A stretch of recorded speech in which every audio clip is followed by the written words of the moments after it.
국민 여러분께 깊은 사과의 말씀을 드립니다. 이번 사건을 계기로 군의 경계작전 실태를 꼼꼼하게 점검하여 책임져야 할 관련자들에 대해서는 엄중하게 문책하겠습니다.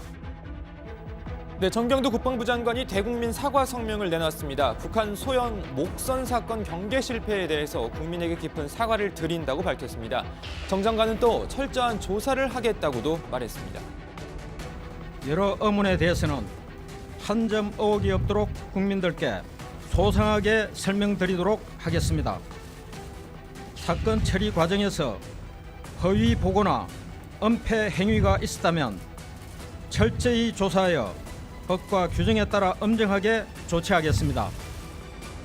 실제로 조사해야 할 사안이 많긴 합니다. 군이 여러 차례 오락가락 입장을 바꾼 탓이 큽니다. 아예 군이 거짓말을 했다는 주장도 나오고 있습니다. 처음에 또 군이 뭐라고 거짓말을 했냐면은 해류를 따라서 표류해서 왔다라고 이야기했지 않습니까? 국립해양조사원의 그 해류도를 분석을 해봤어요. 만약에 표류를 했다면 일본으로 가게 돼 있지 결코 그 우리 한국 쪽으로 올 수가 없어요. 그러니까 군이 거짓말을 했다. 더 나아가서 군이 이번 사건을 축소하려고 했다. 이런 지적이 이어지고 있는 가운데 국방부는 그럴 의도는 없었다. 재차 밝혔습니다. 오늘 기사에서 거짓말, 축소, 은폐 부분이 많이 나왔습니다.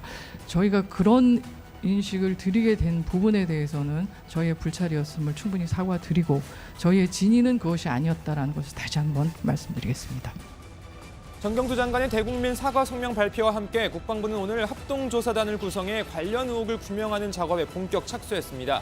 합동조사단은 오늘 동해 작전부대에 급파됐습니다. 합동조사단은 국방부 관계자 또 작전 정보 분야 군 전문가, 국방부 조사본부와 군사안보 지원사령부 관계자 등으로 꾸려진 것으로 알려졌는데요.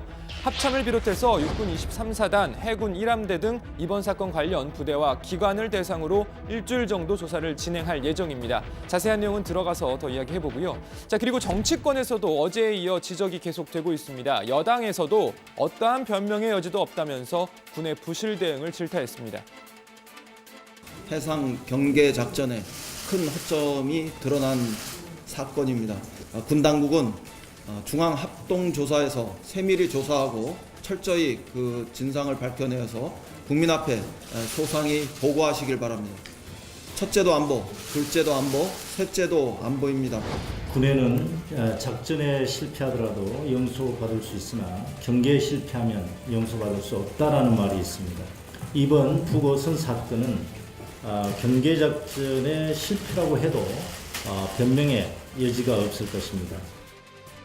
야당에서는 한 발 더 나아가 장관 책임론까지 들고 나왔습니다. 한국당에서는 오늘 오후에 안보 의원총회까지 열었습니다.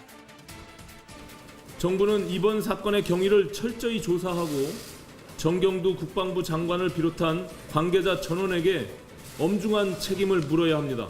바른미래당은 국회 차원의 국정조사와 국방부 장관의 해임 건의안 의결을 추진하겠습니다. 대국민 사과, 조사단을 구성한다는 부분에 대해서는 다행이라고 생각합니다만 아까 말씀드린 것처럼 저는 이것을 기화로 해서 외교안보 라인의 전면적인 교체가 반드시 필요하다고 생각합니다. 네, 관련 내용 들어가서 더 전해드리고요.